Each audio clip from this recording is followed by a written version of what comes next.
In the opulent dining room of a Connecticut estate, a 52-year-old woman was about to reach her breaking point. What started as a family anniversary celebration took a shocking turn when she came face to face with public humiliation. Lucia Middleton wasn't your typical corporate pushover. For 30 years, she had climbed the ranks at Morrison Imports, known for her sharp financial mind and determination. When her brother David called her the family disgrace in front of 3 generations, she had no idea she was walking into the moment that would change everything. What began as silent endurance would become a DNA revelation that destroyed the Morrison dynasty forever. Before we jump back in, tell us where you're tuning in from, and if this story touches you, make sure you're subscribed, because tomorrow I've saved something extra special for you. The crystal chandelier cast prismatic shadows across the Morrison estate's grand ballroom, its light fracturing into countless pieces, much like Lucia Middleton's carefully constructed composure as she watched her family celebrate what they called a legacy. 55 years of marriage, they said. 55 years of building something that mattered. She stood at the periphery of her own family's celebration, nursing a glass of champagne that had long since lost its effervescence, much like her hope of ever truly belonging here. The Connecticut estate sprawled with understated elegance around them, mahogany panels gleaming, Persian rugs anchoring conversation circles where 3 generations of Morrisons and their closest friends gathered to honor Robert and Linda Morrison's enduring union.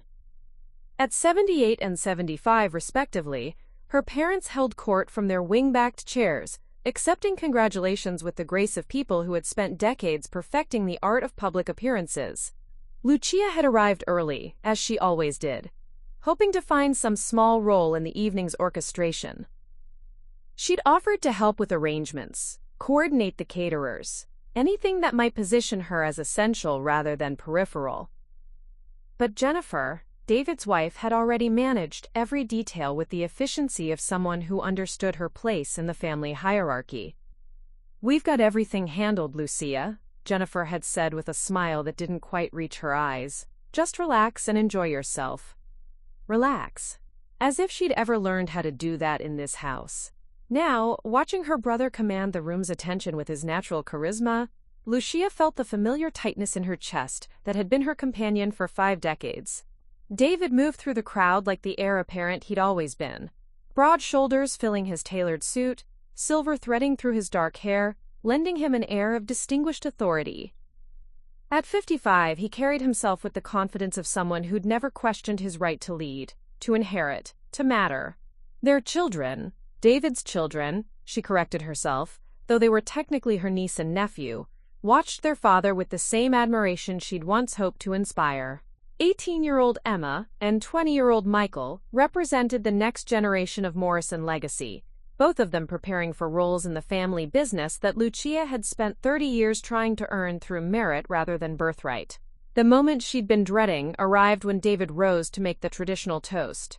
The room fell silent, faces turning toward him with the automatic deference he'd commanded his entire life. Lucia found herself holding her breath, harboring the foolish hope that perhaps tonight would be different. 55 years, David began, his voice carrying easily across the room. That's not just a number. It's a testament to what 2 people can build when they share a vision. He gestured toward their parents, who beamed with pride. Dad arrived in this country with nothing but determination and Mom's faith in his dreams. Together, they built Morrison Imports from a single shipping container into one of the most respected companies in New England. The assembled guests murmured approval. Lucia recognized most of them, family friends who had watched her grow up, business associates who had seen her dedication to the company, relatives who had witnessed decades of family dynamics. She waited for her name, for some acknowledgement of her 3 decades of service, her accounting expertise that had helped streamline operations, her loyalty through every challenge. Instead, David continued, "My children represent the future of what we've all built together. Emma's studying international business, and Michael's already shown incredible instinct for market development. The next generation of Morrisons is ready to carry this forward." The omission felt like a physical blow. Lucia wasn't part of what we've all built together. She wasn't mentioned among those carrying anything forward. She simply wasn't. But David wasn't finished. His smile took on an edge that she recognized from childhood, the expression that preceded her most profound humiliations. Of course, every family has its varying levels of contribution. Some of us are natural leaders, born to expand and innovate. His gaze found hers across the room. Others serve as valuable lessons in what happens when you don't quite measure up to the Morrison standard. Laughter rippled through the room. Not malicious, but the uncomfortable chuckling of people who recognized cruelty but felt obligated to acknowledge the speaker's authority. Lucia felt heat flood her face. 30 years of 60-hour weeks, of sacrifice, of competence that had kept the company's books immaculate through 2 recessions and countless market upheavals, reduced to a cautionary tale about not measuring up. Emma and Michael exchanged glances, their teenage faces registering discomfort at their father's words. Even they recognized something wrong in the moment, though they lacked the context to understand the decades of accumulated wounds behind their aunt's stricken expression. Now, Lucia's had her attempts at meaningful contribution. David continued, his tone carrying false affection that made the cruelty more refined. Remember when she thought she could handle the European expansion project? More uncomfortable laughter. Or when she insisted she could manage the warehouse consolidation? The laughter grew more forced, the audience beginning to sense they were witnessing something beyond good-natured family ribbing. Mrs. Patterson, their parents' oldest friend, leaned toward her husband and whispered something that made him shake his head disapprovingly. Even the family's closest allies were recognizing this had crossed a line. But David was building towards something, and Lucia realized with growing horror that she was about to become the sacrificial lamb for his vision of family succession. The truth is, he said, raising his glass, every successful family needs someone who reminds us what we're working to avoid becoming. Someone whose failures highlight our achievements. The room had gone completely silent now, the discomfort palpable. Robert Morrison's face had gone pale, and Linda was gripping her champagne flute so tightly her knuckles had turned white. David's final words landed like a physical assault. So here's to family, to those who build legacies, and to our family Disgrace, who reminds us daily why excellence matters. Quote, the silence that followed felt eternal. Lucia stood frozen, her glass trembling in her hand, as 55 years of family mythology crystallized into one devastating moment of public humiliation. She had been labeled, categorized, and dismissed in front of everyone who mattered to her. The family Disgrace. The words echoed in her mind as conversation slowly, awkwardly resumed around her.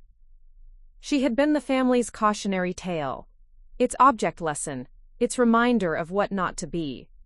And the most devastating part wasn't just that David believed it, it was that he felt comfortable saying it publicly because he knew no one would challenge him.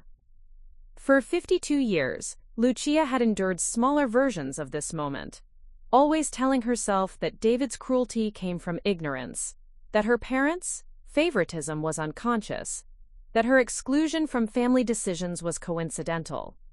She had built a life around accommodating their narrative, around accepting her diminished role while hoping that dedication might eventually earn her a different place in the family story. But standing in that ballroom, surrounded by 3 generations who had just witnessed her brother reduce her life's work to a punchline about failure, Lucia finally understood something that would change everything. The Morrison family's treatment of her wasn't accidental or unconscious. It was systematic, deliberate, and apparently so entrenched that David felt safe performing it as entertainment. The party continued around her, but Lucia felt herself retreating inward, her mind already beginning to formulate questions she'd never dared ask before.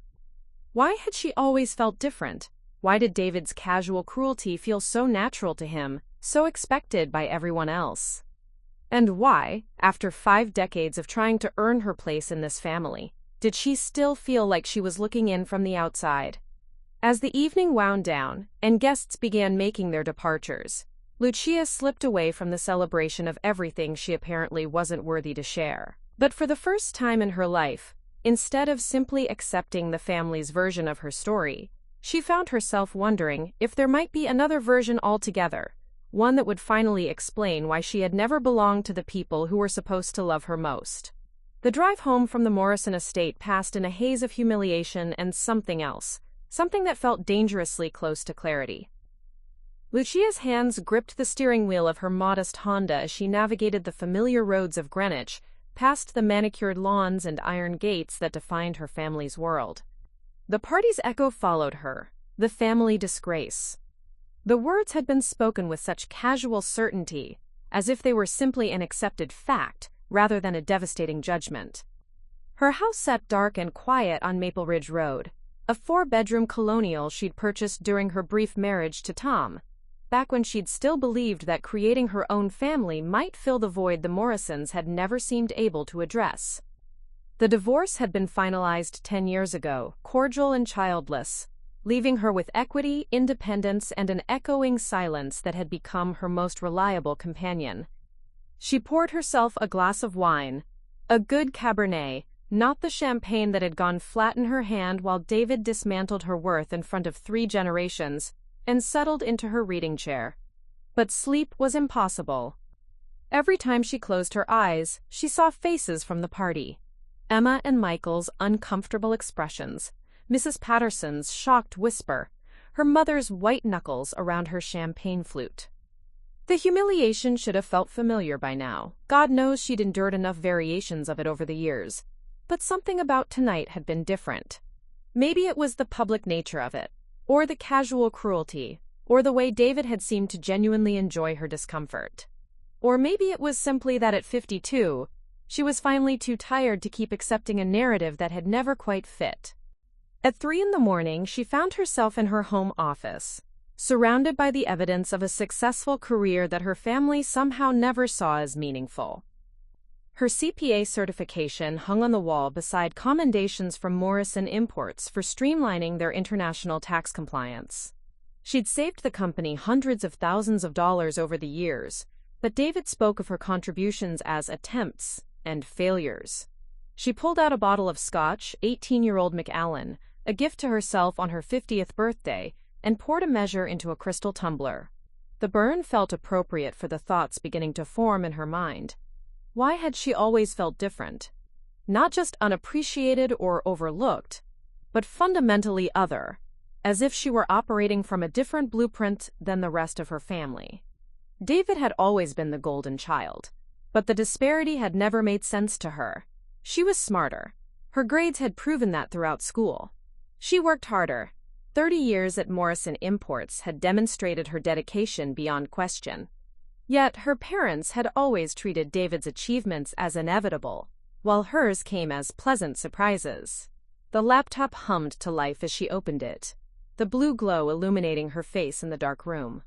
Her forensic accounting training had taught her to follow inconsistencies, to question narratives that didn't add up. For the first time in her life, she turned that analytical eye toward her own family. A Google search led her down a rabbit hole she'd never explored: DNA testing for ancestry and family connections.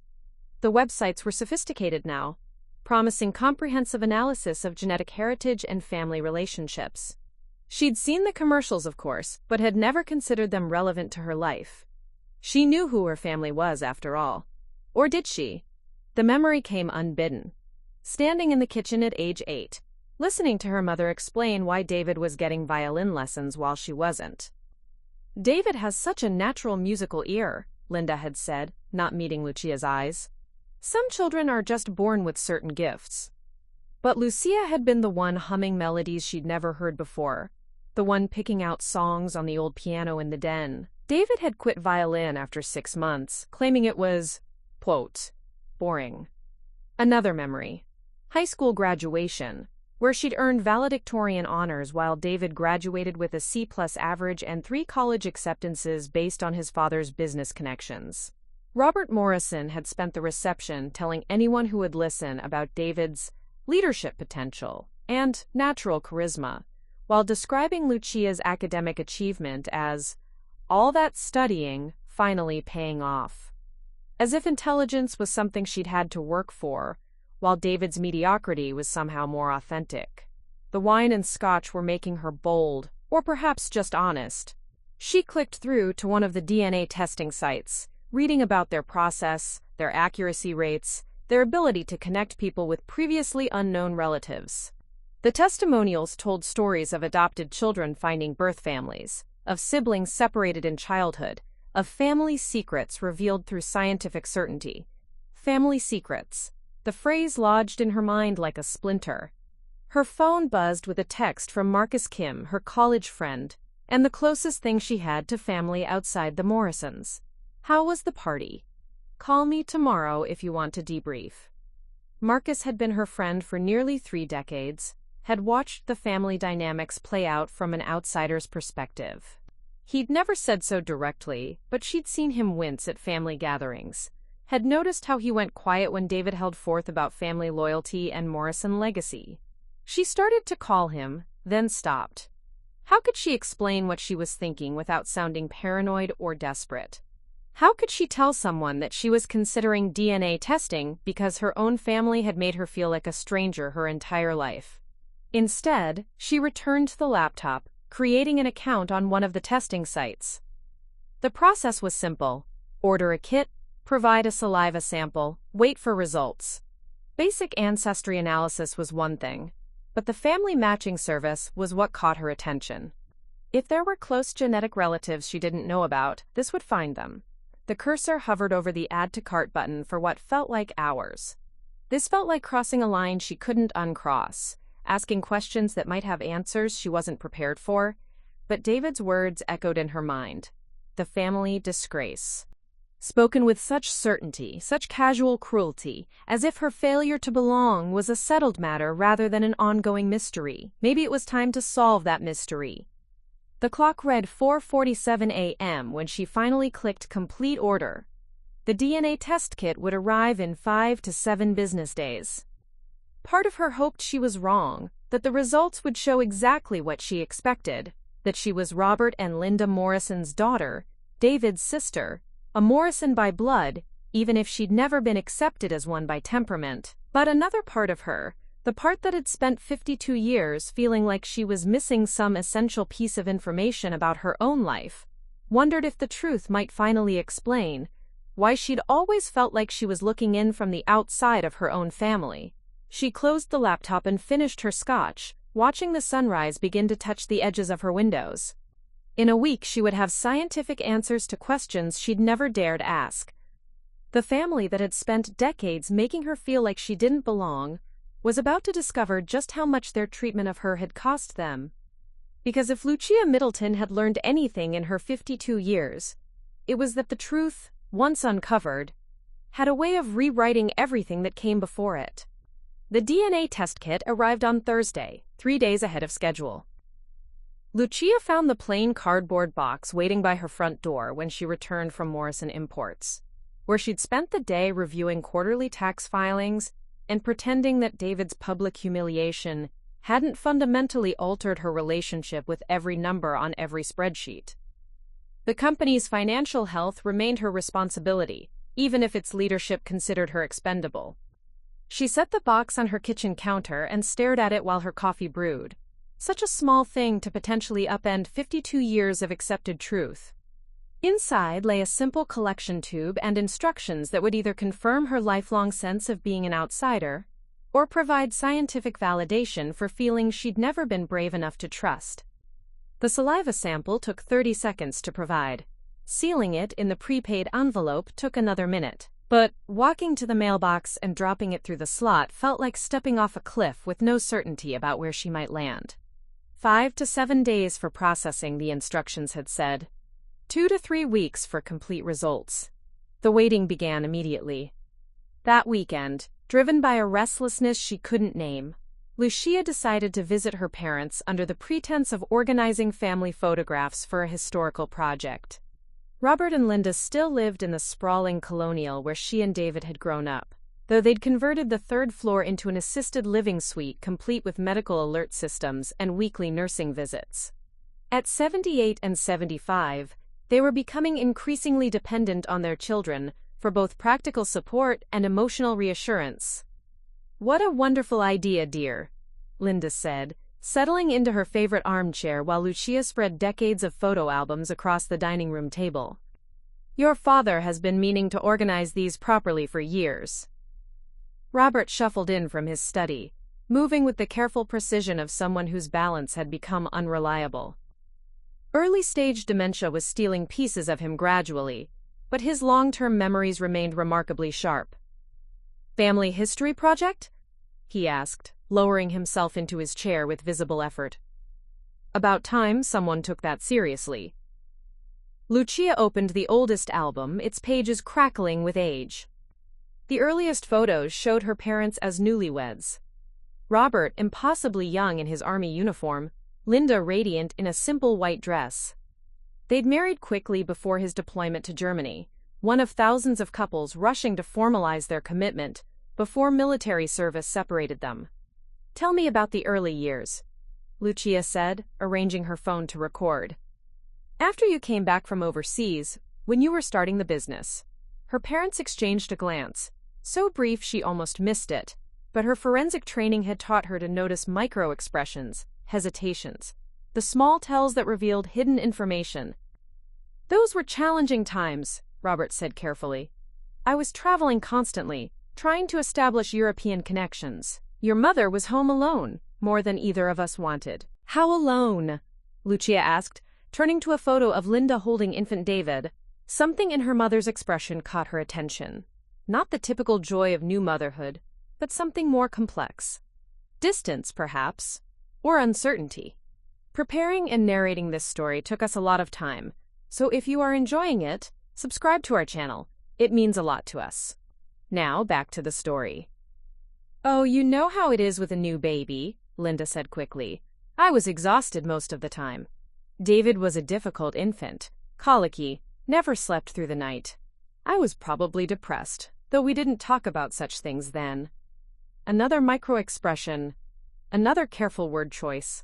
Linda had said, probably depressed, rather than simply tired or overwhelmed. Depression suggested something deeper, more clinical, more specific to a particular time period. "When was this photo taken?" Lucia asked, pointing to the image of Linda and baby David. "Oh, sometime in the first few months, I suppose," Linda said, but she was looking at Robert rather than the photograph. "March of 1968, Robert said with the precision of someone whose distant memories remained crystal clear. David was about 6 weeks old. March 1968. Lucia did quick math in her head.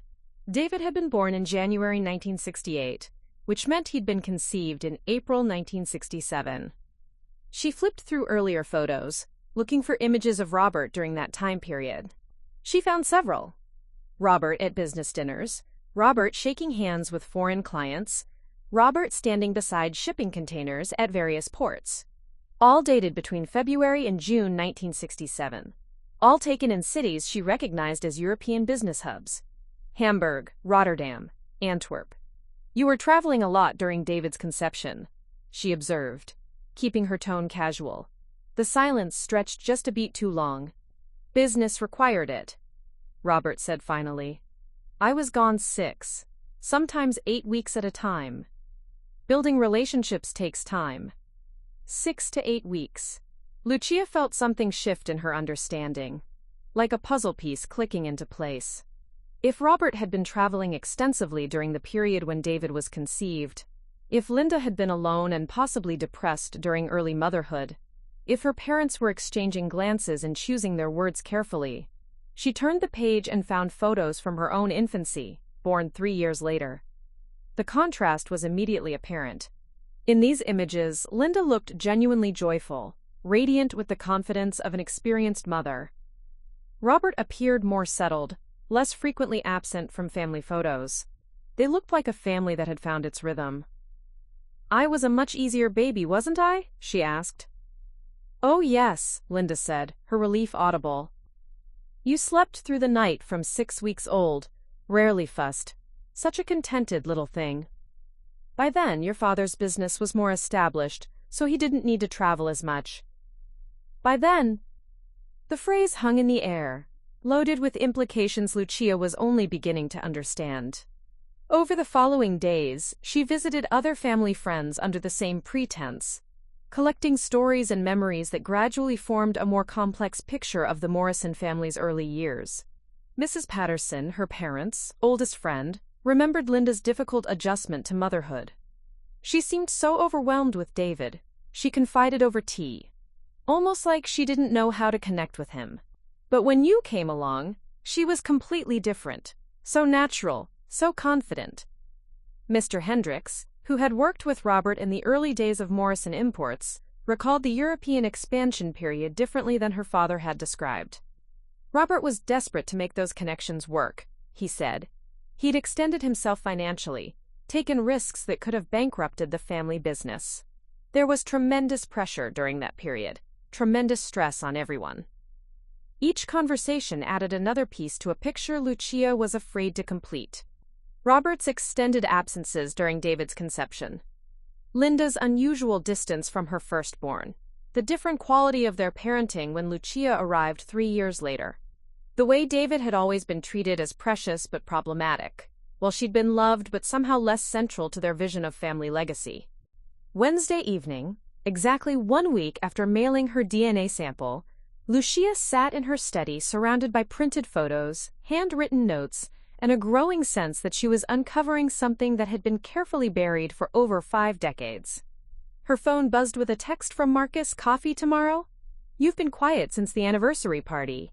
She almost called him then, almost shared her growing suspicions about family secrets and genetic testing, and the possibility that everything she'd believed about her identity might be built on lies carefully maintained by people she'd trusted her entire life. Instead, she texted back, "Rain check. Still processing some family stuff." Because the truth was, she wasn't ready to voice what she was beginning to suspect. Not until she had scientific proof to back up the pattern she was recognizing. A pattern that suggested the Morrison family's treatment of her hadn't been based on temperament or favoritism or simple sibling dynamics. It might have been based on biology she'd never understood. Her laptop chimed with an email from the DNA testing company. "Your sample has been received and is now being processed. Results typically available within 10 to 14 business days." 10 to 14 days. Lucia closed the laptop and looked around her study at the evidence she'd assembled. Decades of family photos, handwritten interview notes, timeline inconsistencies that her forensic training had taught her to recognize as significant patterns rather than random coincidences. In 2 weeks, she would have answers. The question was whether she was prepared for what those answers might reveal about the people who had shaped her understanding of herself, family, and belonging. Outside her windows, October darkness was settling over Greenwich, and somewhere in a laboratory, technicians were unlocking the genetic truth that would either validate 52 years of feeling like an outsider or confirm that her sense of not belonging had been accurate all along. The email arrived at 6:47 a.m. on a Tuesday morning that began like every other Tuesday in Lucia's carefully ordered life. She was standing at her kitchen counter, measuring coffee grounds and checking her phone for overnight messages from international clients, when the notification appeared, "Your DNA results are ready."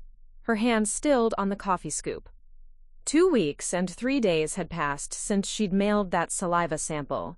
2 weeks during which she'd almost convinced herself that her growing suspicions about family secrets were the product of an overactive imagination and too many late nights spent analyzing old photographs. Almost. The coffee maker gurgled to life as she opened the email, her heart rate accelerating with each word. "Dear Ms. Middleton, thank you for choosing our DNA analysis service. Your comprehensive genetic profile is now available in your secure online account." She poured coffee with hands that had developed a slight tremor, then settled into her breakfast nook with the laptop. The secure login process seemed to take forever. 2-factor authentication, password verification, biometric confirmation. As if the universe was giving her one last chance to change her mind, to close the laptop and continue living with questions, rather than potentially devastating answers. But she'd come too far to retreat now. The results page loaded with clinical efficiency, genetic ancestry, health predispositions, trait analysis. But Lucia scrolled past all of it, searching for the section that would either validate or destroy her growing suspicions. There, family connections. The first entry made her coffee cup slip in her hands. Close family match, David Morrison, 0% DNA shared. Relationship, no genetic relationship detected. She read the line 3 times before her brain processed its meaning. 0%, no genetic relationship. David Morrison, her brother for 52 years, the golden child who had inherited their father's business and their parents' unquestioning devotion, shared none of her father's DNA. None. The vindication hit her first. A rush of savage satisfaction that her lifetime of feeling different hadn't been imagination or inadequacy.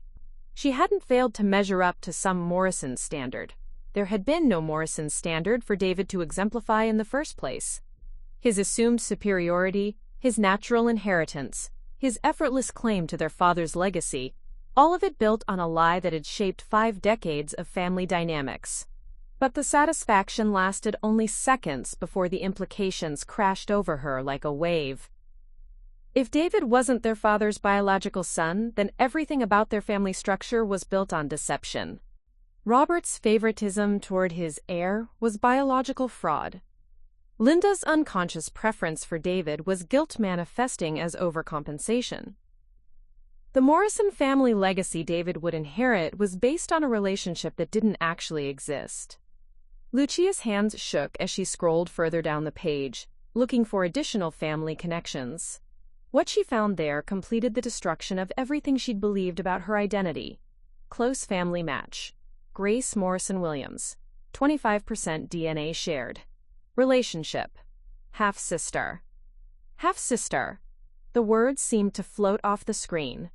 Lucia Middleton had a half-sister named Grace Morrison Williams, someone who shared 25% of her genetic material, someone who had apparently taken their father's surname despite never being acknowledged by the Morrison family.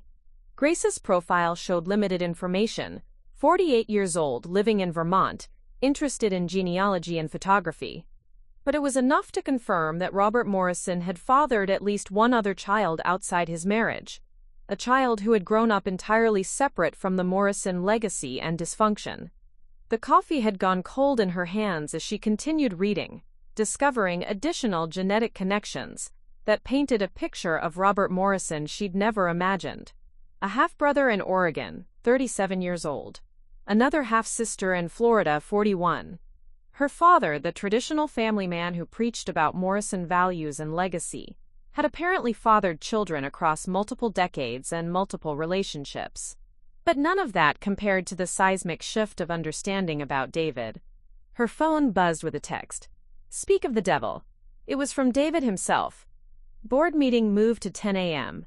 Need those quarterly projections ready.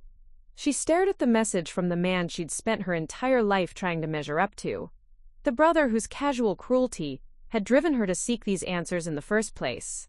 David Morrison, CEO of Morrison Imports, heir to a fortune built by a man whose genetics he didn't share, treating her like an incompetent subordinate while building his identity on biological fraud.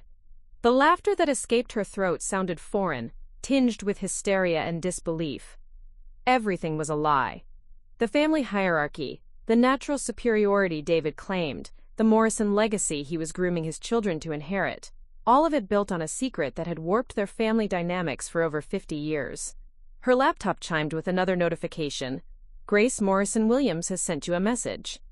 With trembling fingers, Lucia opened the message from the half-sister she'd never known existed.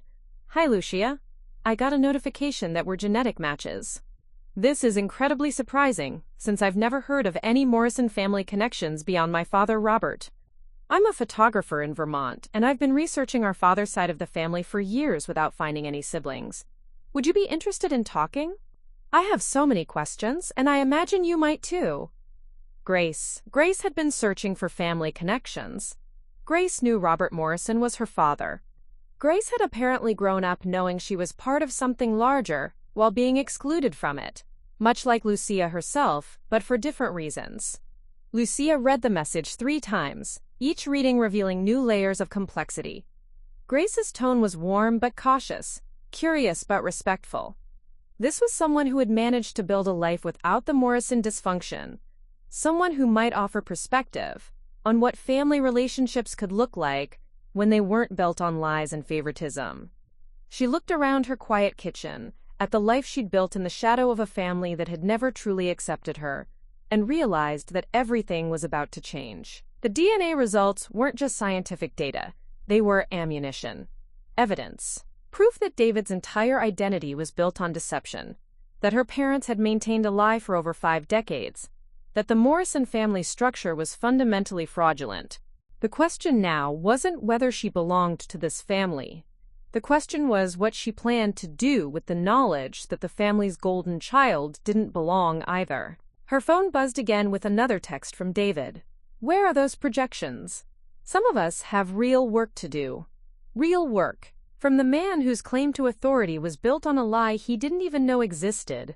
Lucia closed the laptop and finished her cold coffee, her mind already spinning through possibilities and consequences. She had 2 choices. She could keep this secret and continue living as the family disgrace, or she could reveal the truth and watch the Morrison dynasty crumble under the weight of its own deception. For 52 years, she'd chosen silence and accommodation, but as she prepared for another day of being treated as David's inferior, while knowing he had no more claim to Morrison legacy than any stranger off the street, Lucia realized that her days of keeping other people's secrets might finally be over. The truth was a weapon she'd never expected to possess. The only question now was whether she had the courage to use it. The business card felt flimsy between Lucia's fingers as she sat in the parking lot of the Riverside Medical Complex, second-guessing her decision for the 3rd time in 10 minutes. Dr. Elena Rodriguez, Ph.D., Genetic Counseling Services. She'd found the practice online after spending 2 sleepless nights wrestling with the implications of her DNA results, searching for someone who specialized in what the website delicately termed unexpected family discoveries. The office building was modern glass and steel, designed to project competence and discretion, exactly what someone needed when their entire understanding of family had been obliterated by a saliva sample. Lucia checked her reflection in the rearview mirror, noting the dark circles under her eyes that concealer couldn't quite hide. 3 days of carrying David's biological secret while watching him continue to treat her as his inferior had taken a visible toll.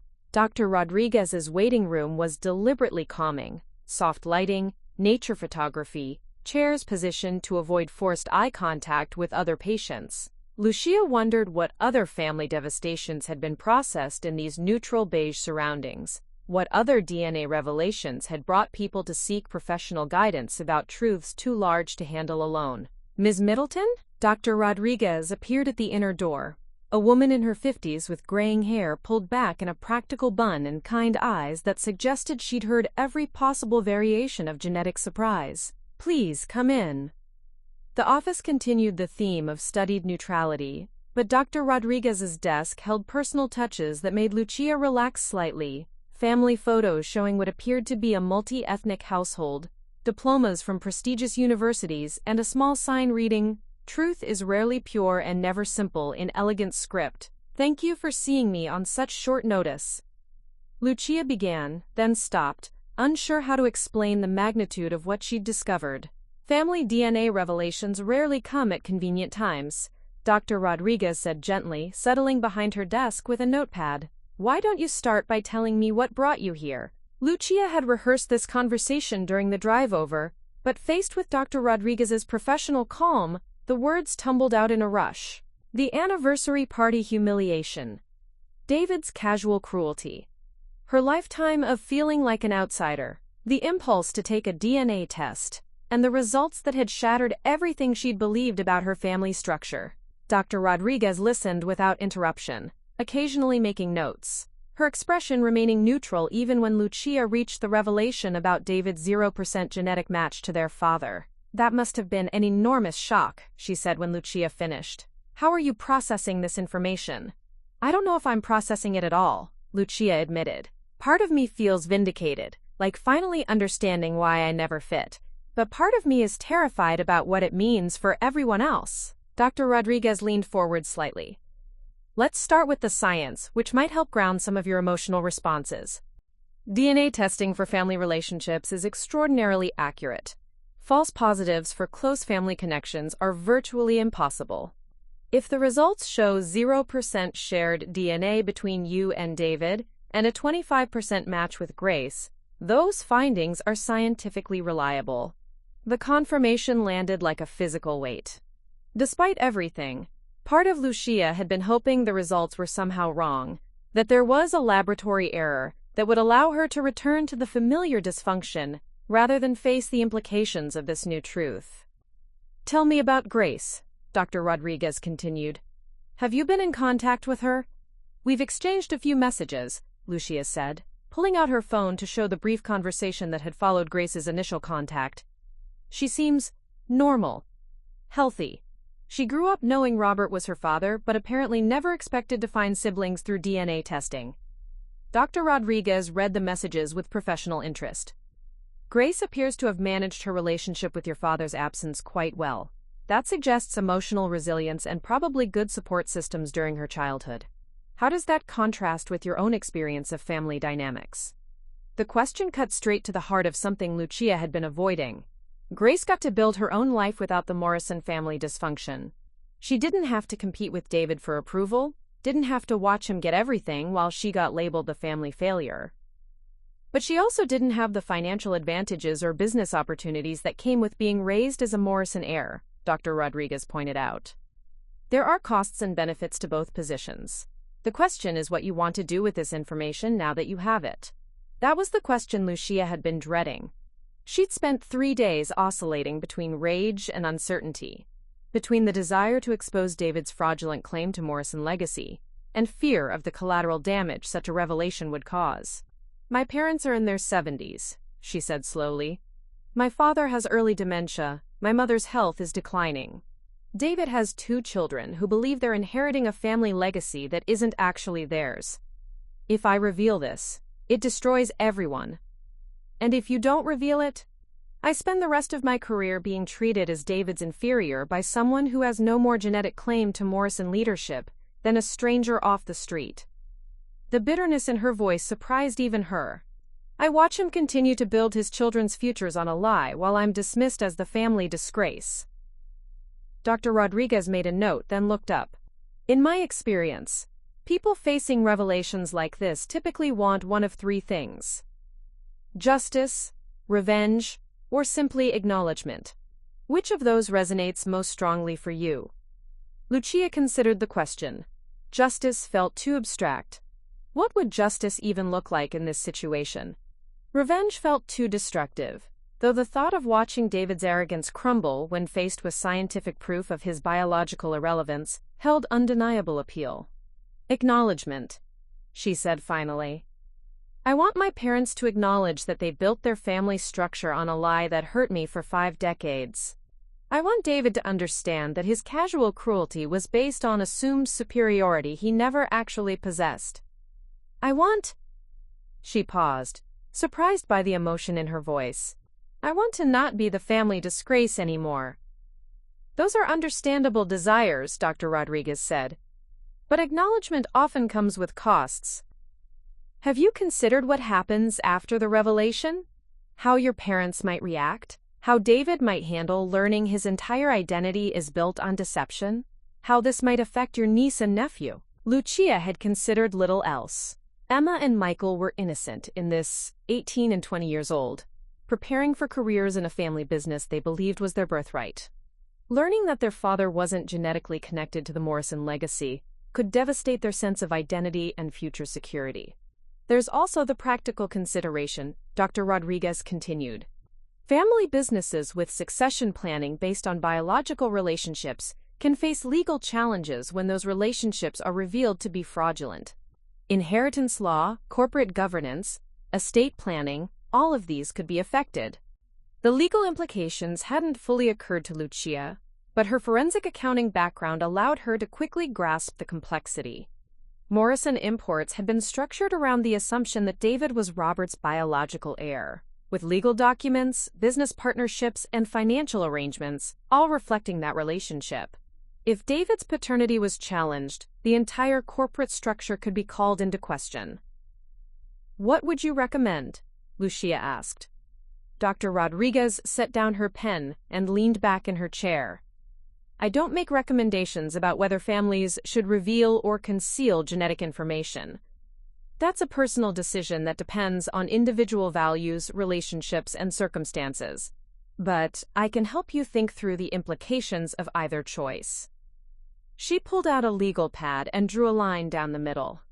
"On one side, let's list the potential outcomes of revelation.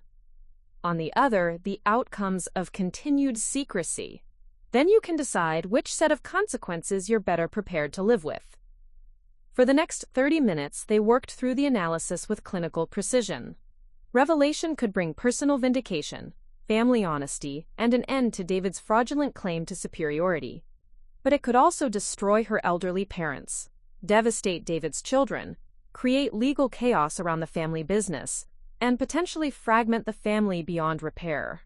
Continued secrecy would preserve family stability and protect innocent parties, but it would also mean Lucia spending the remainder of her career accepting treatment based on false assumptions while watching David build his children's futures on a lie she knew to be untrue. "There's a third option," Dr. Rodriguez said as their session neared its end. "Gradual revelation, starting with the people most directly affected and expanding only as necessary. You could approach your parents first, confront them with the evidence, and demand they address the historical injustice. You could contact Grace privately and build that relationship without involving the broader family immediately. You could even approach David individually, though that would be the highest-risk conversation." The idea of staged revelation appealed to Lucia's systematic nature. Rather than detonating the truth like a bomb that would destroy everyone in its blast radius, she could be strategic about how and when different family members learned what she'd discovered. "What would you do?" Lucia asked, though she knew Dr. Rodriguez wouldn't answer directly. "I've seen families destroyed by both revealed secrets and concealed ones," Dr. Rodriguez said carefully. "But I've noticed that people who choose active confrontation over passive acceptance tend to have fewer long-term regrets, even when the immediate consequences are painful." As Lucia prepared to leave, Dr. Rodriguez handed her several pamphlets about family DNA discoveries and coping strategies.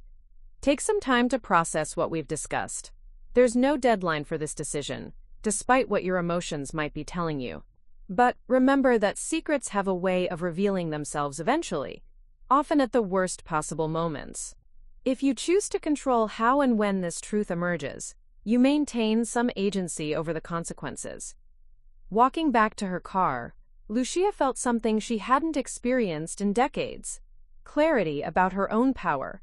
For 52 years, she'd been reactive to her family's treatment of her, accepting their narrative about her worth and place in their hierarchy. But the DNA results had given her something she'd never possessed before: leverage. The question now wasn't whether she deserved better treatment from her family. The question was whether she had the courage to demand it, knowing that demanding truth from people who had built their lives on lies might cost her the only family she'd ever known. As she drove home through the familiar streets of Greenwich, passing the manicured estates and iron gates that defined her world, Lucia realized that Dr. Rodriguez was right about one thing. Secrets did have a way of revealing themselves eventually. The only question was whether she would be the one to control how this particular truth came to light, or whether she would wait for circumstances to make that choice for her. The drive to Vermont took 3 hours through October countryside that blazed with autumn colors. But Lucia barely noticed the scenery. Her hands gripped the steering wheel as she replayed the phone conversation that had led to this meeting. Grace's voice warm but cautious, curious but respectful, nothing like the calculated conversations that characterized Morrison family interactions. "I'd love to meet," Grace had said after they'd exchanged several careful emails. "I have a studio in Montpelier where I do my photography work. It's private, comfortable for talking. I have to admit, I'm fascinated to finally meet someone who shares my father's genetics." My father's genetics. The phrase had struck Lucia as both casual and profound. Grace spoke of Robert Morrison as a biological fact rather than an emotional relationship. which suggested a level of healthy detachment Lucia had never managed with her own family dynamics. Grace's studio occupied the ground floor of a converted Victorian house, its large windows flooding the space with natural light. The walls displayed an eclectic collection of photographs, landscapes that captured Vermont's rural beauty, portraits that revealed the character in weathered faces, family photos that radiated genuine warmth and connection. Grace herself was smaller than Lucia had expected, perhaps 5'4", with silver-streaked brown hair pulled back in a casual ponytail. She wore jeans and a cable-knit sweater that had clearly seen years of comfortable use, and her smile carried the confidence of someone who had built a life on her own terms. "Lucia," she said, extending her hand, "it's surreal to meet you. I've been staring at our DNA match results for days, trying to process that I have a half-sister I never knew existed." The studio's back room served as both office and conversation space, with comfortable chairs arranged around a coffee table that held what appeared to be several photo albums. Grace poured coffee from a thermal carafe and settled across from Lucia with the easy grace of someone accustomed to putting strangers at ease. "Tell me about growing up Morrison," Grace said. "I've always wondered what that was like." Lucia found herself describing a childhood that sounded increasingly dysfunctional as she spoke, the constant competition with David, the sense of never measuring up, the way family achievements were distributed along invisible lines of favoritism that she'd never understood. Grace listened with the focused attention of someone accustomed to drawing stories from portrait subjects. "That sounds exhausting," Grace said when Lucia finished. "All that energy spent trying to earn acceptance from people who should have given it freely." The simple observation hit Lucia with unexpected force. She'd never thought of her family dynamics in terms of energy expenditure, but Grace was right. She'd spent 5 decades trying to earn something that should have been her birthright. "What was your experience with him?" Lucia asked. "With our father?" Grace opened one of the photo albums, revealing images from what appeared to be a happy childhood. A young Grace with a woman who must have been her mother, birthday parties, school events, family vacations. But Robert Morrison appeared in only a handful of photos, always looking slightly uncomfortable, like someone fulfilling an obligation rather than participating in family life. "My mother, Sarah, met your father when she was working as a translator for import companies in the early 70s, Grace explained. She was helping Morrison Imports navigate some European contracts. They had a brief relationship, maybe 6 months, but she ended it when she realized he was never going to leave his family." Grace turned to a photo of herself as a toddler, sitting on Robert's lap while he read her a story. He looked younger than Lucia remembered him being during her own childhood, less weighted by responsibility and family expectations. "He visited maybe once a month during my first few years," Grace continued. "Always brought gifts, always seemed genuinely interested in my development, but there was a distance there, like he was visiting someone else's child rather than his own daughter." "Did he provide financial support?" "My mother never asked for any, and he never offered. She was proud that way, determined to prove she could raise me successfully on her own. She managed a translation business from our house, did quite well for herself. We weren't wealthy, but we were secure." Grace flipped to more recent photos. Her wedding to a man with kind eyes and laugh lines, 2 teenagers who had clearly inherited their mother's creative confidence, family gatherings that radiated the kind of easy affection Lucia had rarely experienced in Morrison settings. "This is my family," Grace said, her voice carrying quiet pride. "My husband Tom teaches high school history, Maya's 17 and wants to study environmental science, and Jake is 15 and thinks he's going to be the next Ansel Adams." Lucia studied the photos, struck by how different they felt from Morrison family portraits. These images captured spontaneous moments, family members laughing together, working on projects, supporting each other through what appeared to be genuine partnership rather than obligation. "How did you build this?" Lucia asked, gesturing toward the photos. "This kind of family relationship?" Grace considered the question carefully. "I think not having the Morrison family dysfunction helped. My mother taught me that family isn't about hierarchy or inheritance or living up to other people's expectations. It's about choosing to show up for each other, choosing to be honest about both strengths and failures, choosing to support each other's growth even when it's inconvenient. The concept felt revolutionary to Lucia, family as a series of choices rather than a fixed structure with predetermined roles and expectations. In the Morrison world, family was about legacy and succession, and maintaining appearances. In Grace's world, it seemed to be about connection and authenticity and mutual support. Your father, Grace continued, always seemed trapped by expectations when I knew him. Like he was playing a role that didn't quite fit but couldn't figure out how to change the script. My mother said he talked about the family business like it was both a blessing and a burden, proud of what he'd built but exhausted by the pressure to maintain it. That description matched something Lucia had sensed, but never articulated about her father. Robert Morrison had built Morrison Imports through decades of grinding work and careful planning, but he'd never seemed to enjoy the success the way David did. There had always been an undertone of anxiety in his approach to business and family, as if he was constantly managing multiple secrets. Have you considered that he might have been trying to protect you by keeping you separate from the family? Grace asked. From what you've described about the dysfunction and favoritism, maybe he knew that bringing another child into that system would have made things worse for everyone.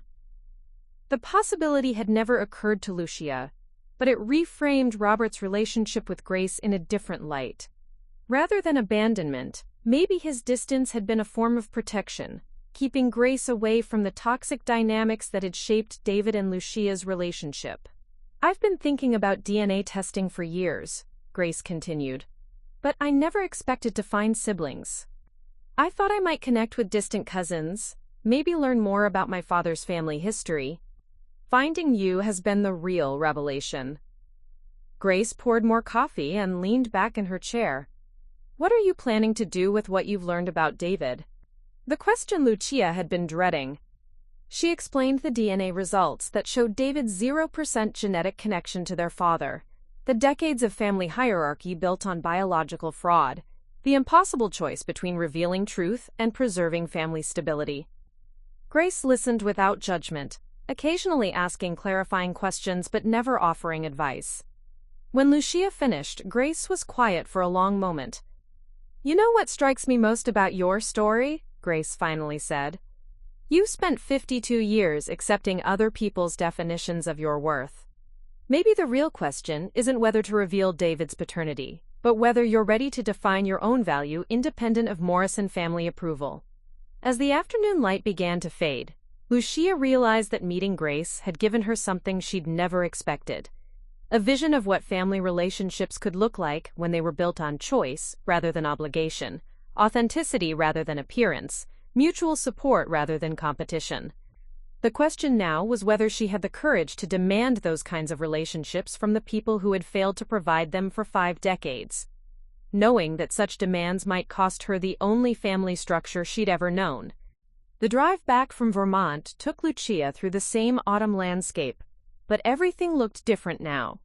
Grace's photographs lingered in her mind, images of genuine family connection that made her realize how performative the Morrison family relationships had always been. By the time she reached Greenwich, darkness had settled over the manicured estates, and she found herself sitting in her driveway, reluctant to enter the house where she'd spent 3 weeks carrying the weight of her family's central deception. Her phone buzzed with a text from David. Dad seemed confused during today's visit. Kept asking about quarterly reports from 1987. Mom thinks we should consider increasing his care level. The message hit her differently now that she understood the full scope of what Robert Morrison had been managing for over 5 decades. Not just a business empire and family legacy, but the secret that David wasn't his biological son. The dementia wasn't just stealing his memories. It was threatening to expose the lie that had shaped their family structure for generations. Saturday morning found Lucia at her parents' house, ostensibly helping with household organization, but really observing them with the clinical attention her DNA revelations had made necessary. Robert sat in his study, surrounded by business documents he no longer fully understood, his once sharp mind struggling to maintain the facade of competence that had defined his identity. The European contracts need reviewing, he told her, holding up a file from 1992. Can't let David handle the international relationships until he understands the complexity. Lucia watched her father's confusion with new eyes, seeing not just cognitive decline but the fear of someone who had spent decades protecting a secret that could destroy everything he'd built. His repeated references to old business deals weren't just dementia symptoms. They were the anxious repetitions of someone whose mind was losing the ability to keep track of which truths were safe to speak. In the kitchen, Linda moved with the careful precision of someone whose physical capabilities were diminishing, but whose need to maintain appearances remained strong.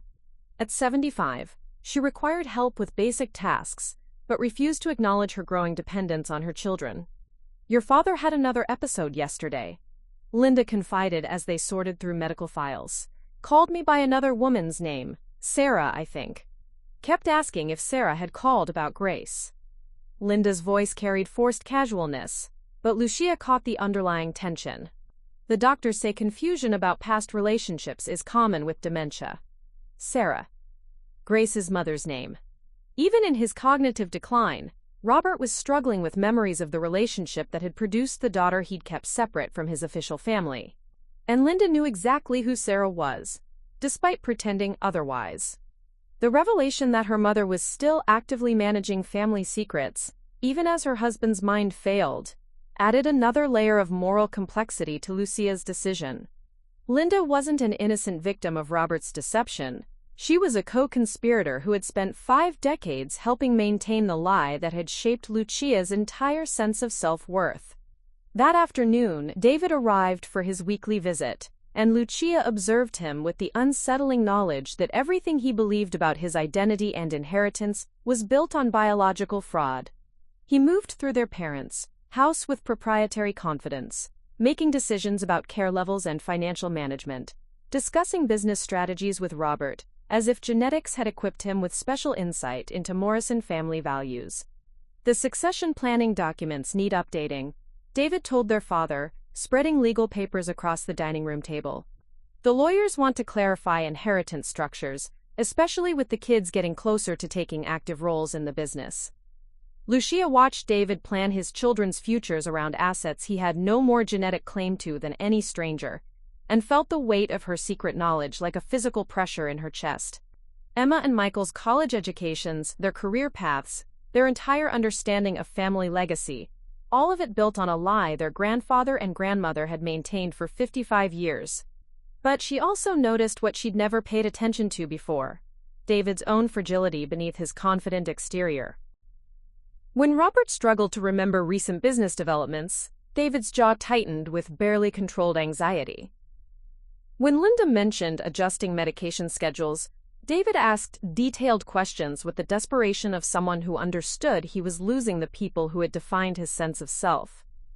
"The heart attack really shook me," David admitted to their mother while Lucia pretended to focus on organizing prescription bottles. "Made me realize how much of the business knowledge is still in Dad's head, how much I still depend on his guidance. I'm not ready to be the sole decision-maker." The vulnerability in David's voice was something Lucia had rarely heard before. The golden child who had spent decades projecting effortless superiority was privately terrified of living up to expectations based on an inheritance he didn't know was fraudulent. Sunday evening, she called Marcus and asked him to meet for coffee. Her oldest friend deserved an explanation for her recent distance, but more importantly, she needed his legal perspective on the implications of what she'd discovered. Marcus Kim's law practice specialized in estate planning and family business transitions, which made him uniquely qualified to understand the potential consequences of challenging David's paternity. They met at a quiet coffee shop in downtown Greenwich, away from social circles where their conversation might be overheard. "You look like someone carrying a terrible secret," Marcus observed after studying her face across the small table. "What's going on?" Lucia had planned to ease into the revelation, but Marcus's direct question broke through her careful preparation. She told him everything.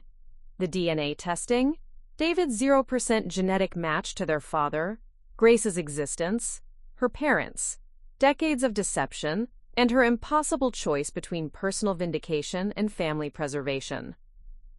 Marcus listened without interruption, his expression growing more serious as the implications became clear.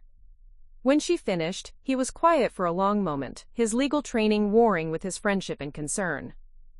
"Jesus, Lucia," he finally said. "This isn't just family drama, this is potentially massive legal exposure for everyone involved." He pulled out his phone and began taking notes, his mind automatically organizing the complex implications. Morrison Imports is structured as a family corporation with succession plans based on biological relationships. David's entire claim to leadership and inheritance could be challenged.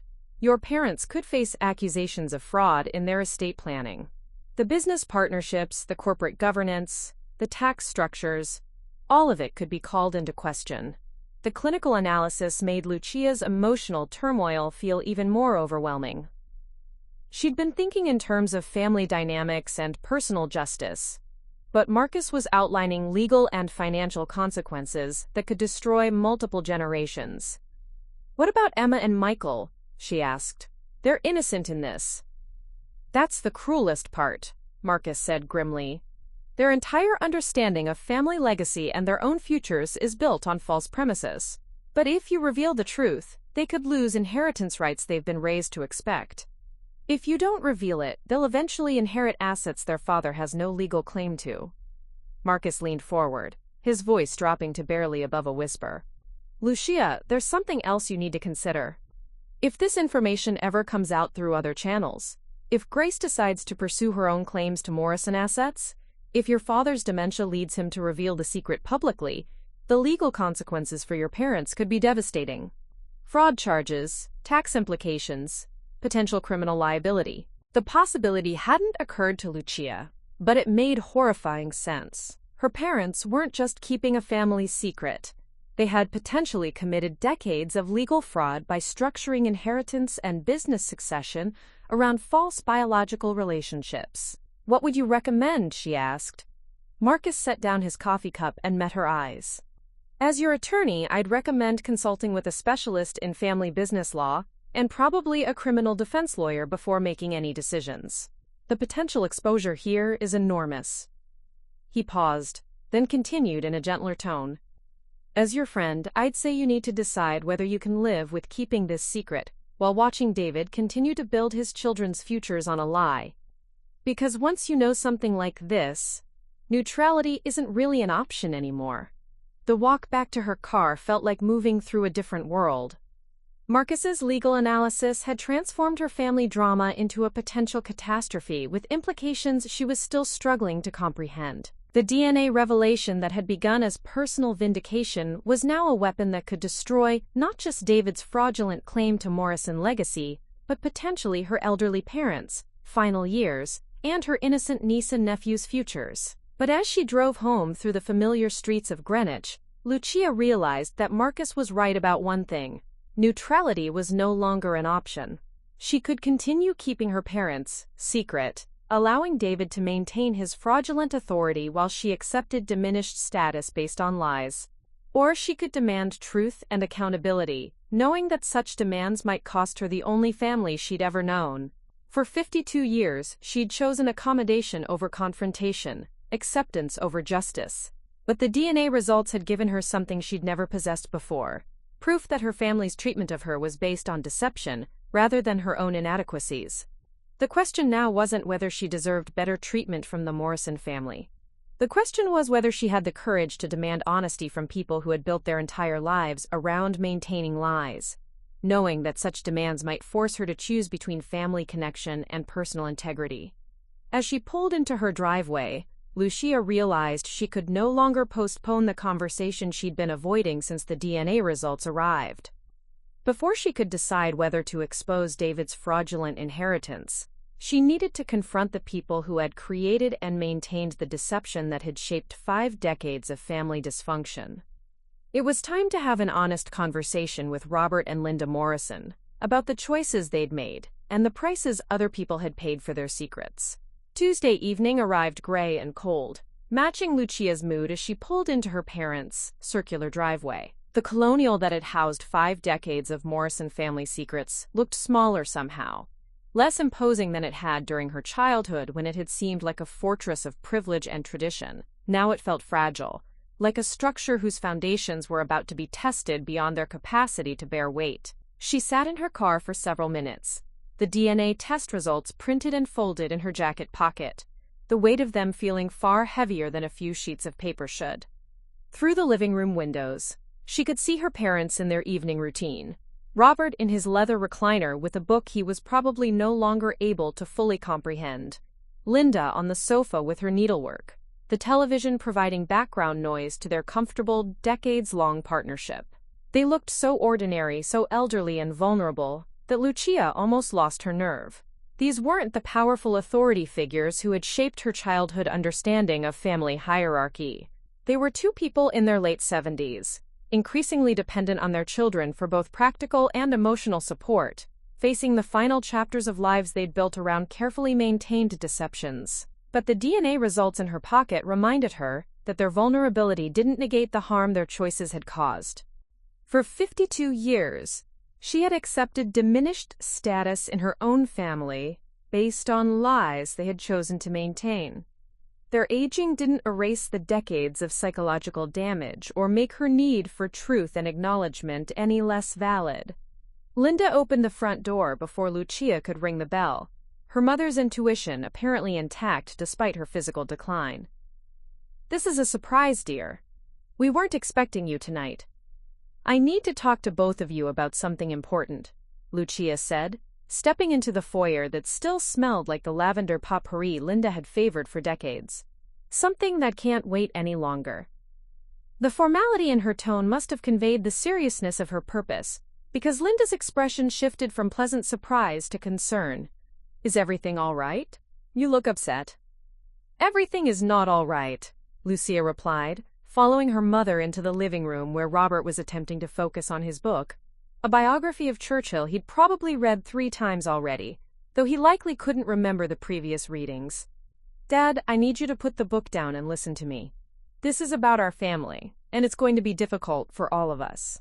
Robert looked up with the confused expression that had become more frequent in recent months, his sharp business mind struggling to maintain clarity in conversations that required sustained attention.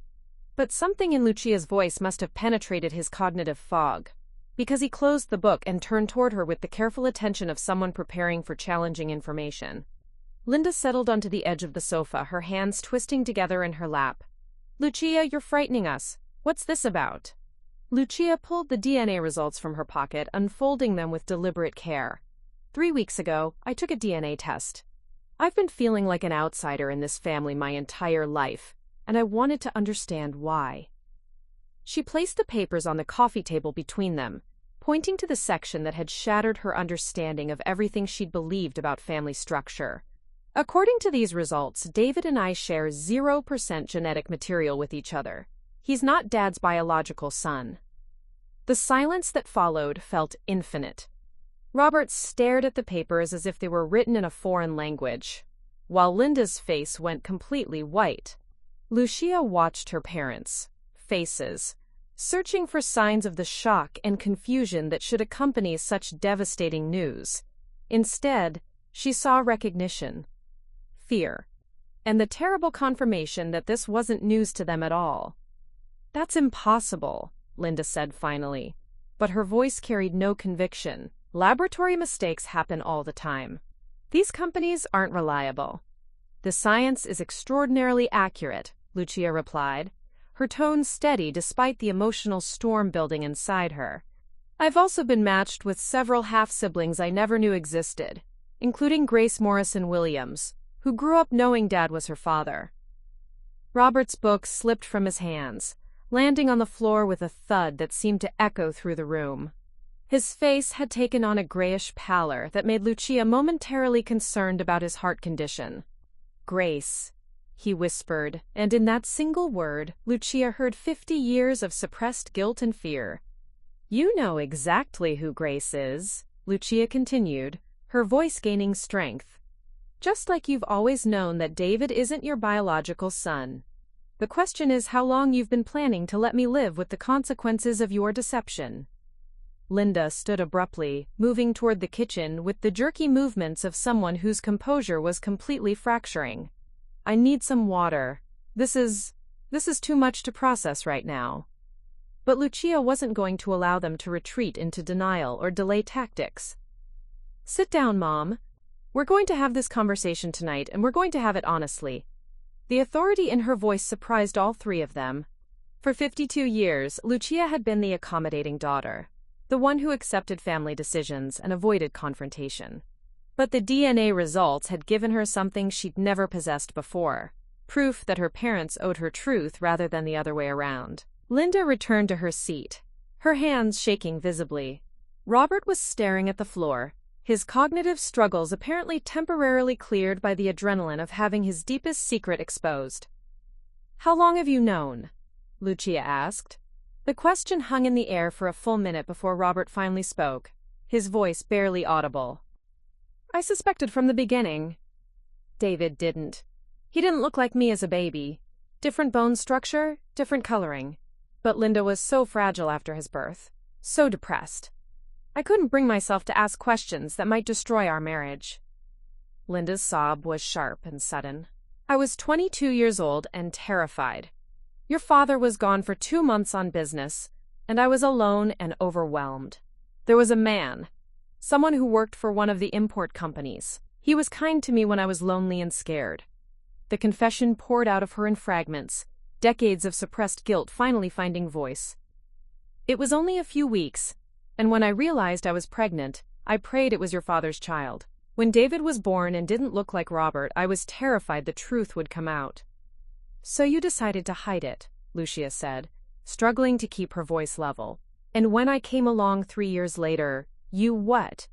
Unconsciously punished me to make up for David's illegitimacy?" The accuracy of her assessment hit Linda like a physical blow. "I didn't mean to favor him. But every time I looked at David, I felt guilty about the lie we were living. So I overcompensated, gave him extra attention, extra support, and with you." Her voice broke completely. "With you, I was so grateful for a child I knew belonged to your father that I held you to higher standards. I expected more from you because I knew you were legitimately ours." The twisted logic of it made Lucia's head spin. She had been psychologically penalized for being the legitimate child, while David had been rewarded for representing her mother's guilt and deception. Robert looked up from the floor, his eyes filled with tears. "I built the business for David because I thought it would make up for not being his real father. I wanted to prove that biology didn't matter, that I could love him and prepare him for leadership regardless of genetics. But you could never extend that same unconditional acceptance to me," Lucia said, the words coming out sharper than she'd intended. "I was the legitimate heir, but I got treated like the family disappointment, while you handed everything to someone who had no genetic claim to Morrison legacy." "You were so capable," Linda said desperately. "So intelligent and self-sufficient. We thought you didn't need the extra support that David seemed to require." "I needed my parents' approval and acceptance," Lucia replied. "I needed to feel like I belonged in my own family. Instead, I spent 52 years wondering what was wrong with me, why I could never measure up to David's effortless success." Robert struggled to his feet, moving toward her with the unsteady gait that had become more pronounced in recent months. "We failed you. We failed both of you, but especially you. David got advantages he didn't earn, and you got criticism you didn't deserve.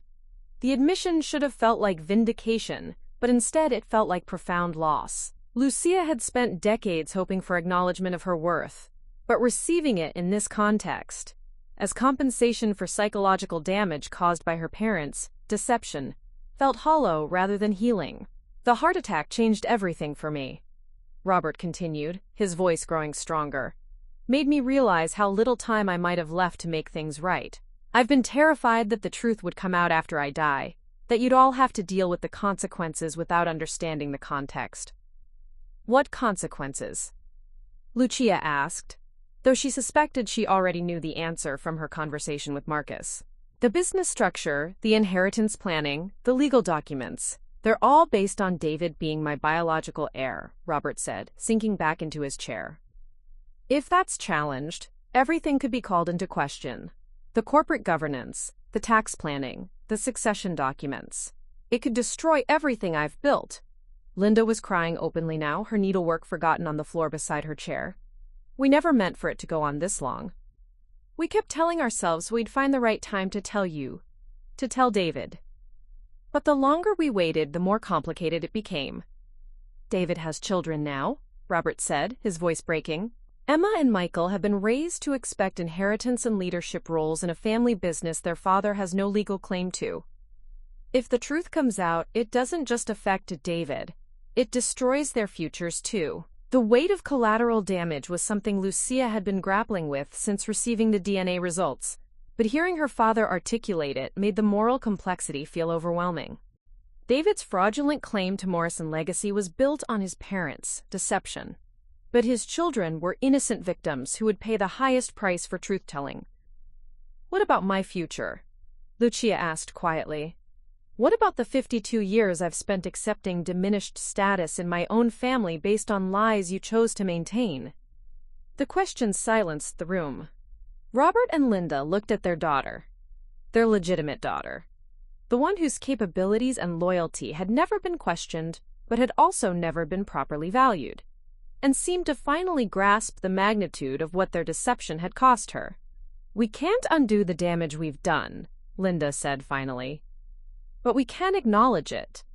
We can tell you that David's advantages weren't earned, that your struggle for acceptance was based on our failures, not yours. And we can try to make changes going forward," Robert added.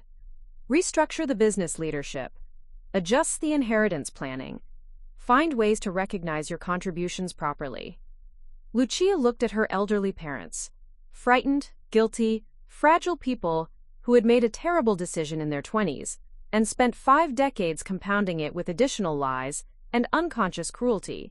They were offering accountability and acknowledgement, but only because their secret had been exposed through scientific testing rather than voluntary confession. The truth was finally out, but it felt less like liberation and more like the beginning of an even more complex moral challenge. David still didn't know his entire identity was built on deception. Emma and Michael still believed they were inheriting a legitimate family legacy. The Morrison family business was still structured around biological relationships that didn't actually exist. And Lucia was left with the devastating knowledge that her parents' acknowledgement of their failures, while necessary, couldn't restore the 5 decades of self-doubt and diminished expectations their choices had cost her. As the evening deepened around them, the 3 remaining members of the Morrison family sat in the living room where generations of family decisions had been made, finally speaking truths that had been buried for over half a century. But truth, Lucia was discovering, was far more complicated than vindication. It was the beginning of reckoning with consequences that would touch every relationship and every assumption that had shaped their understanding of family, loyalty, and belonging. The question now wasn't just whether David deserved to know the truth about his parentage. It was whether any of them were prepared for the complete reconstruction of family relationships that such honesty would require.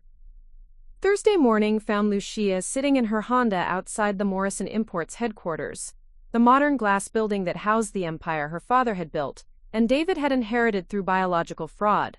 The DNA results lay on her passenger seat beside a folder containing her parents' tearful confession from 2 nights earlier, and the weight of what she was about to do felt like carrying explosives into a crowded room. She'd barely slept since confronting Robert and Linda, their admission replaying in endless loops through her mind. The validation she'd sought for 5 decades had finally come, but it felt less like vindication, and more like holding a weapon she wasn't sure she had the right to use. David remained oblivious, continuing to run the company and plan his children's futures around an inheritance built entirely on deception. Her phone buzzed with a text from him. "Quarterly board meeting moved to 2 p.m. Need those tax compliance reports ready." Even now, hours before learning his entire identity was fraudulent, David was treating her like his subordinate, issuing orders with the casual authority of someone who had never questioned his right to command. The executive floor felt different as Lucia rode the elevator up, knowing what she knew. The portraits of Morrison family leadership that lined the hallways. Her grandfather who had started with nothing. Her father who had built international connections. David who was positioned as the natural successor. All of it suddenly looked like an elaborate fiction designed to legitimize a lie. David's corner office reflected his vision of inherited authority. Dark wood furniture, leather-bound books he'd probably never read, expensive art that projected success and sophistication. He looked up from his computer as she knocked, his expression shifting from mild annoyance to concern when he saw her face. "You look terrible," he said, gesturing toward the chair across from his desk.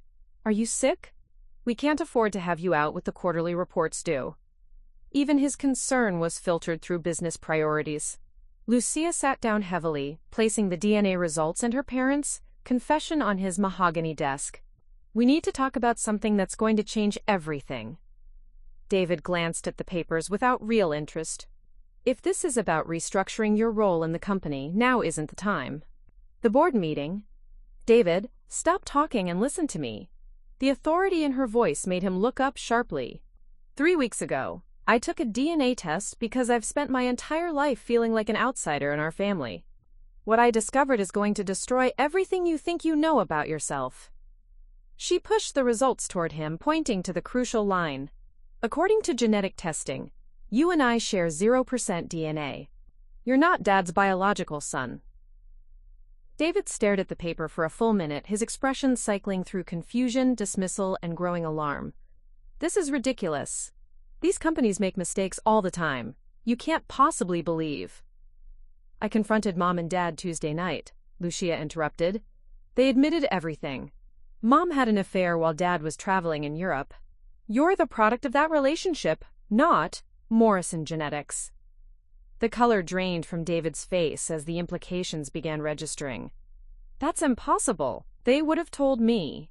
Dad wouldn't have built the business around me if—" "They've been lying for 55 years, Lucia said, her voice steady despite the emotional storm building in the room. "They knew from the beginning that you weren't Dad's biological son, but they were too scared to admit it, so they built their entire family structure around covering up Mom's affair."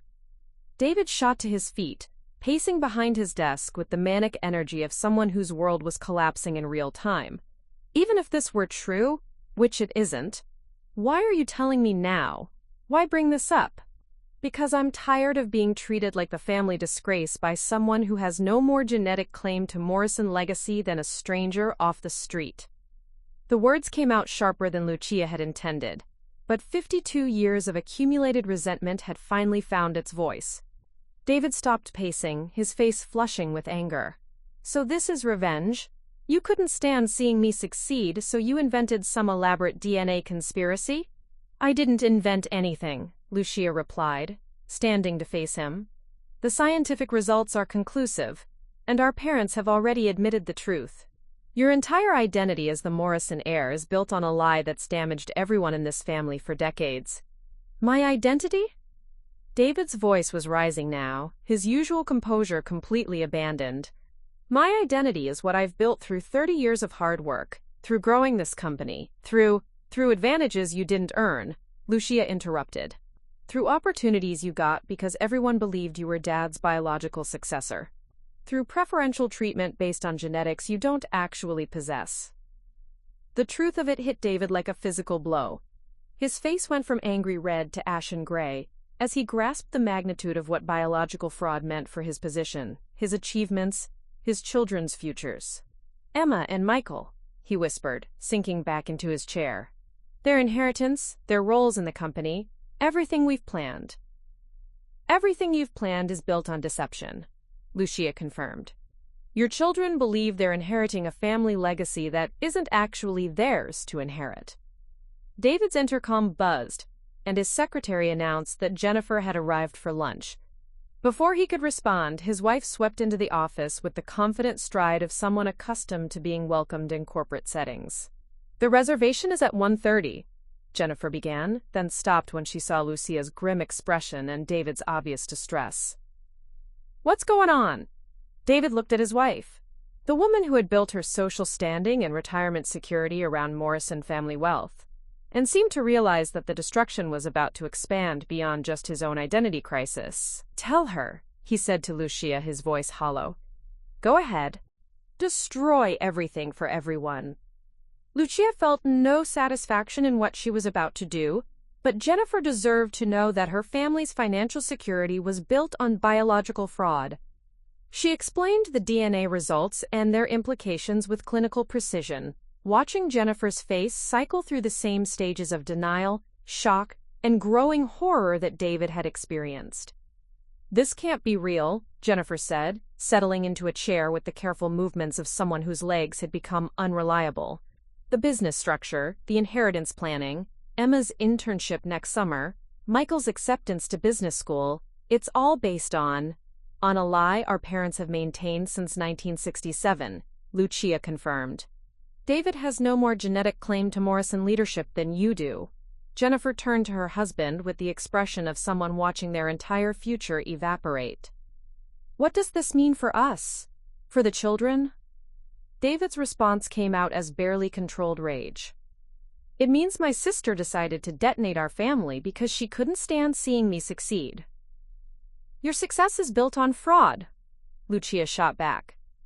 "For 52 years, I've watched you get opportunities I was denied, recognition I was passed over for, respect I never received, all because everyone believed you had some genetic superiority you don't actually possess. So you decided to destroy us all." David's voice was climbing toward a shout. "Mom and Dad are in their 70s. Emma and Michael are planning careers around this company. Jennifer has built her entire life around Morrison family status. And you're willing to demolish all of it for what? Personal satisfaction." "I'm willing to tell the truth for personal dignity," Lucia replied. "I'm tired of being called the family disgrace by someone whose claim to this office is based on our mother's adultery." The word, adultery, hung in the air like a slap. Jennifer's face had gone completely white, and David looked like he might physically attack his sister. "Get out," he said, his voice deadly quiet. "Get out of this office. Get out of this building. Get out of our lives." "This is our father's building," Lucia replied calmly. "And according to genetics, I have more claim to it than you do." David grabbed his phone, his fingers shaking as he dialed their parents' number. "We're coming over," he said without preamble. "Right now. And you're going to explain why my sister thinks she can destroy our family with genetic testing lies." The drive to their parents' house took 20 minutes, but it felt like crossing into a different reality. Lucia followed David's BMW, watching him gesticulate frantically while Jennifer sat rigid in the passenger seat, both of them grappling with the complete reorganization of their understanding of family, inheritance, and identity. Robert and Linda were waiting in the living room when they arrived, their faces carrying the exhausted resignation of people who had spent 55 years dreading this moment. David stormed in with Jennifer close behind, his rage filling the space like a physical presence. "Tell me it's not true," he demanded, confronting the people who had raised him as their biological son. "Tell me Lucia is lying about the DNA results." The silence that followed was answer enough. Robert's shoulders sagged with the weight of maintaining deception for over half a century, while Linda began crying quietly in her chair. "We never meant for it to go this far," Robert said finally. "We thought we could manage it, keep the family together, protect everyone involved." "Protect everyone?" David's voice cracked with emotion. "You let me build my entire identity around being your heir while knowing it was a lie?" "You are my heir," Robert insisted desperately. "Biology doesn't change 30 years of preparation, of love, of investment in your future." But David was beyond consolation. The man who had spent 55 years believing himself the natural successor to Morrison legacy was confronting the reality that his claim to inheritance, authority, and family position was entirely artificial. "My children," he whispered, sinking into a chair. "What do I tell Emma and Michael about their futures in a business their grandfather built for someone else's son?" The question silenced the room.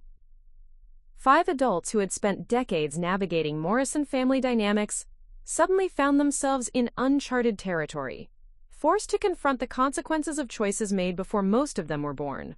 Lucia looked around at the devastation her truth-telling had caused, her elderly parents broken by the exposure of their deepest secret, David shattered by the collapse of his identity, Jennifer terrified about her family's financial security, and realized that vindication was far more complex than she had anticipated.